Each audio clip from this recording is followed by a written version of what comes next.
Good morning everyone and welcome to the show. Today we have a tool review. Fernando, you excited? I'm excited. He's always excited. What tool might you ask? But none other than the AudioControl DM-RTA. This guy.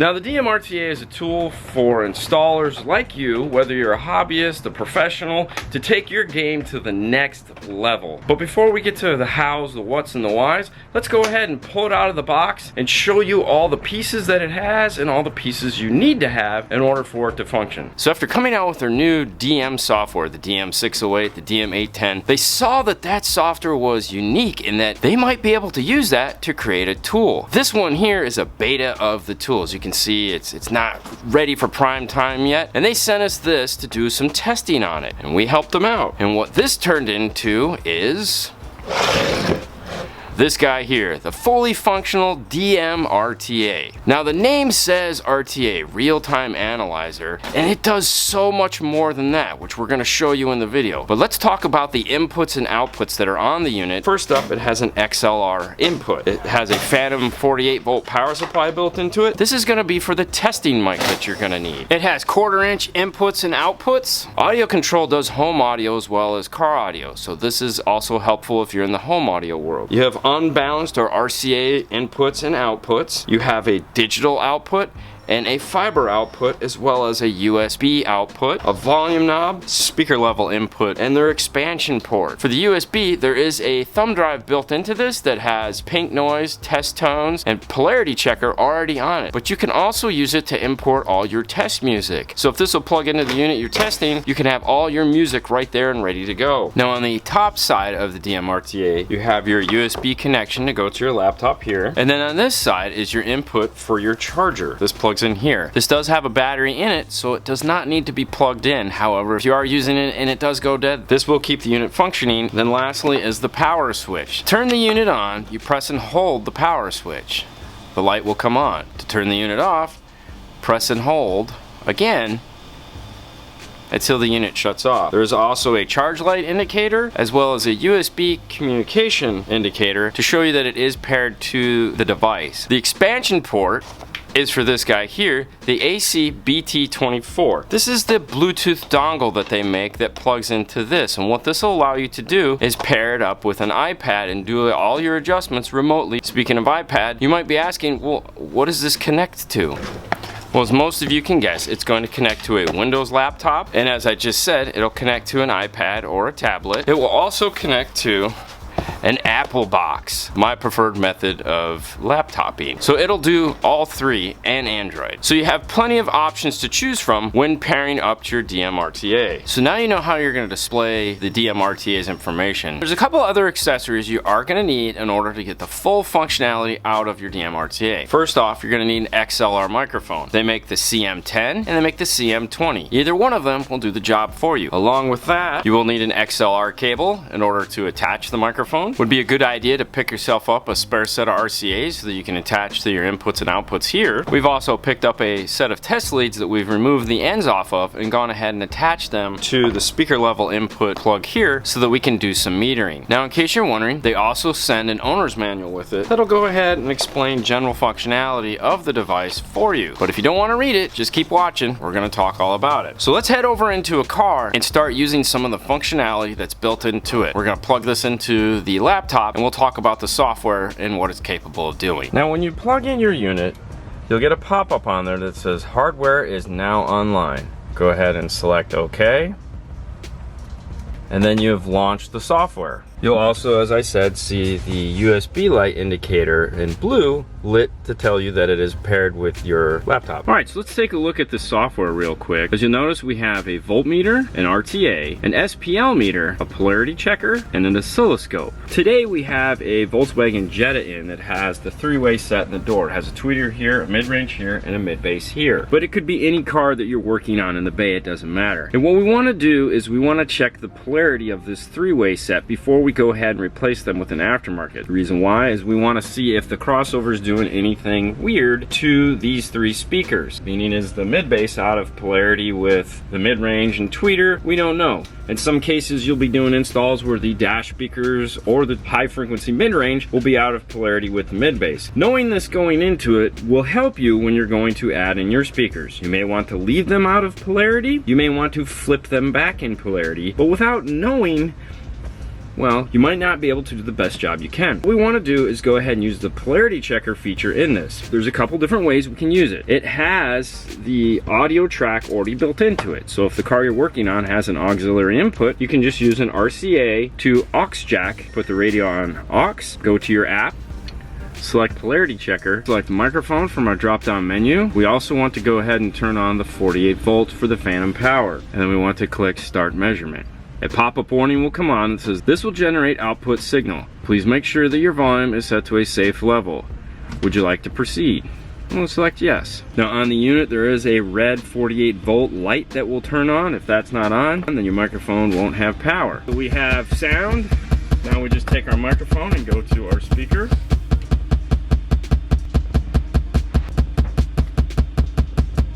So now we know that this tweeter and this mid are wired backwards to the woofer in the door. The rear doors in this also have a tweeter and a woofer. Let's go ahead and test those as well too and see what kind of reading we get. Tweeter is giving us the same negative reading and the subwoofer is giving us a positive rating. So now we know what the factory has done to the audio, good or bad, and we can use that information to better our install. Next, what we want to do is go ahead and see what each one of these is doing. See what kind of sound is coming out of that. For that, we can go to our RTA. We'll select RTA from the top menu here. We'll go ahead and select pink noise. This is going to play a pink noise through that same aux jack that we were using. Now we can go ahead and take our mic and we can go to the speaker and we can see what kind of frequency each speaker is doing. Here's what the mid-range output looks like, and here's what that subwoofer output looks like. If it's all happening really fast, you're like, I didn't see that. If you come up here, it says F, M, and S. If you select M, well, that's medium speed, and S is slow speed. Next to that, you'll see where it says RTA memory. Click on that. You'll see now it has 6 stores. What we're gonna do is we're gonna play the pink noise again, and this time we're gonna store each one of them. And that'll allow us to go back and see what they look like on top of one another. We have the tweeter output, we'll store as 1. Go ahead and select yes. We'll select store 2. Yes. Then we'll go to our woofer. Select yes. So now we have all 3 outputs and we can go back and look at them. Let's do that. Select RTA memories. We'll select recall 1 compared to, let's look at recall 2, the mid-range. Very little mid-range coming out of this. We'll recall 3.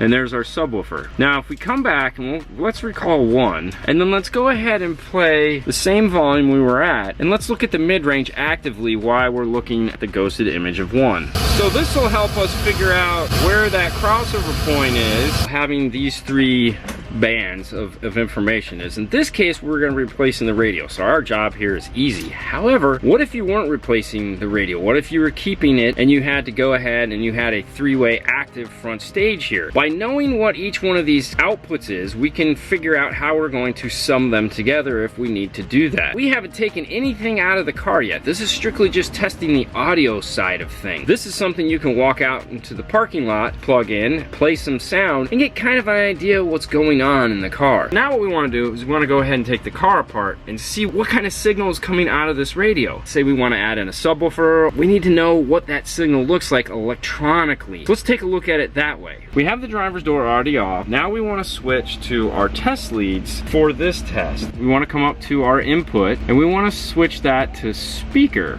We're going to plug in our leads. We'll go ahead and turn up pink noise, and with the unit on RTA, we can see the signal that's coming out of the radio. This is what's feeding into the crossover network on this car. It's pretty EQ. That's leading to believe he might have the bass and treble adjusted. Unfortunately for us, his display screen's broke, so we can't go in and actually flatten them out. We also know if we're just adding a subwoofer, there's going to be plenty of bass on this channel for us to work with. Most of the time when we add a subwoofer, we use some form of a high level to low level adapter, and each one of those has a voltage rating on them, meaning how much power can pass through them before they overheat and, well, catch on fire. It happens. Now we can go ahead and select the voltmeter. We're still plugged in, so now we can go ahead and turn the volume back up.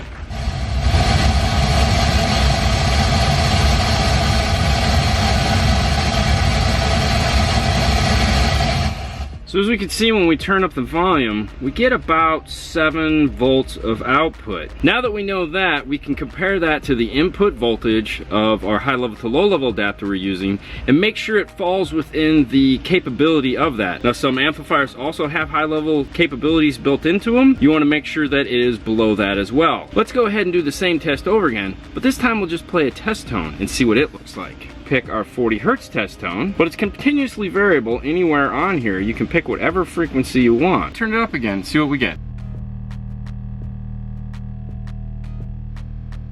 And we see that we're getting somewhere in the 8 volt range of output, a little bit more voltage. Now one of the tests we can do with this is clip, meaning we're playing this, where does it clip at? How loud can this system be turned up to? For that, this has an oscilloscope built into it. So we'll go ahead and we'll select oscilloscope.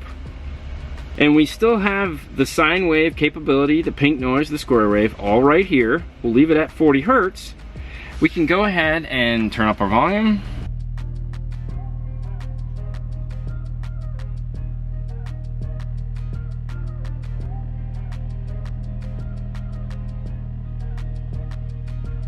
So you can see as we turn the volume up while playing that 40 hertz, it sounds good. You see that nice round shape, which is what you want to see. And then one click more, it starts to flatten out. One click more, it's even flatter. Now we know on the volume where that's going to go ahead and distort. We can use that information to set up our system properly. So just by connecting into 2 wires in the car for our test, we have 3 very important bits of information. By using the RTA, we know that there is signal there for us to connect up high level to low level. We know what it looks like, so it is going to need some form of an EQ if we're going to be using it to go into a 4-channel amplifier or whatnot. We also know the output voltage, so we know which high level to low level adapter to use. And now we know where the radio clips because of the oscilloscope. Connecting to the same 2 wires that we're connected to, we could also learn something very valuable from that. A big hot button topic right now is ANC, and what they're introducing is some form of a signal into the musical signal path that we're using to amplify. Another thing that they're doing is putting in some fake exhaust noise, growl. Certain manufacturers pipe that into their speakers to make it sound more aggressive inside the car. So along with killing the external noise, they've gone ahead and added their own noise. Lots of fun, I know. Can you test for that? Well, of course you can test for that. Why couldn't you test for that? It's easy to do with this and using the RTA feature. So what we'll do is we'll go back to this and we'll select RTA. And we'll make sure the sensitivity is turned up. Tapped into those same 2 speakers, what we want to do is hop into the car and close all the hatches, meaning close the trunk, close the hood, close all 4 doors, roll the windows up. Everything's got to be closed because that's when this stuff is activated. Once we do that, we'll go ahead and start the engine, leave the radio turned all the way down. It doesn't even need to be on in most cases, and we'll rev up the engine and we'll see if we get any noise. We have RTA, turn sensitivity all the way up. We're on speaker input. Now we just want to go ahead and turn on some form of a sound to make sure we are onto the speaker output. So as we can see, we have signal. It means we're tapped into the speaker. Go ahead and turn the volume all the way down on the radio and rev up the motor and take a look at the RTA. And where you really want to concentrate is on the lower frequencies. That's where it's gonna, and it's just gonna come up like a wave if it has it. And I'm not seeing anything.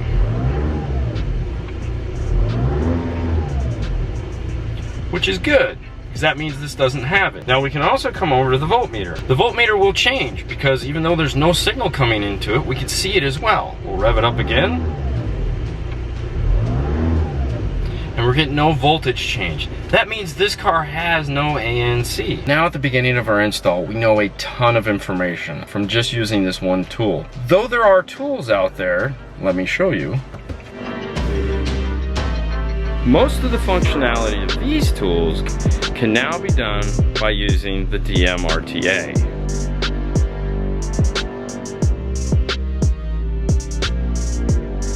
Now that we're done with the install, it's time to bring the DM-RTA back out. First thing we want to check is polarity to make sure that we have all the speakers we installed going the directions we've chosen. For this, we've gone ahead and plugged in the Bluetooth dongle, and this will allow Fernando to sit by the car and test all the speakers while I meter it from the iPad. For this, we are going to be using a disc with a test track on it. Now keep in mind, when using the Bluetooth, there is going to be a slight delay. In this, it clicks positive 3 times and negative once.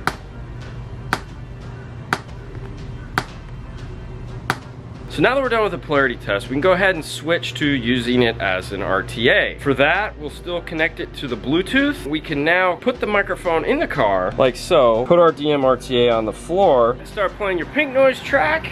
And now we can head to the trunk where we have the iPad set up here, and this is doing the DM-RTA, and then over here we have the software for our amplifier. So this is the DSP, and this is the signal that's coming into the amplifier, and this is what's coming out of the speakers. For this, we've just so happened to be using a AudioControl amplifier, so we can see the signal coming in, the signal going out, and then the third, which is the RTA from the microphone. We can go into our EQ, and we can start adjusting. If you come back over to the DM-RTA software, if you'll notice right here, it says 1/3, 1/6, 1/12. If we tap that, we can adjust how fine we want the resolution to be. Now you can also jump over to 1/12 to get an even finer resolution. Now what we want to do is take a look at a totally different car. This is a Mustang GT with a shaker system in it. In this car, if you come over here and you look into the kick, that is the factory amplifier. So there's a hierarchy of things we're going to use this to test for, and as we test through those, we may or may not need to go on to the next test. The first test we're going to do is the signal coming from the factory radio, this guy, going over to that amplifier, variable voltage. Variable voltage means as you turn up the volume control, the output signal coming from that factory radio going to that amplifier moves up and down just like it would on a preamp section going from a aftermarket radio to an aftermarket amplifier. So let's test that first. The DM-RTA to RTA. At the top here, we've selected speaker as our input. As you can see, there's already signal showing up here, which is a good sign. And we'll turn up the volume.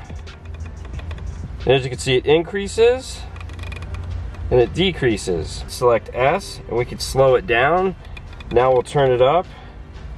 And as we can see, we actually have a pretty level output coming from that factory radio. And of course, it is variable voltage. We know at this point we have a clean output. We're going to use the voltmeter on this to see what kind of signal output voltage we have that's going to be feeding our amplifiers. We're going to leave those same 2 wires connected. Come back over to the computer. We have our volume turned all the way up, playing 1000 hertz. You can see the output voltage coming over the signal. So we almost have a 2-volt signal with the radio maxed all the way up, playing at 40 hertz.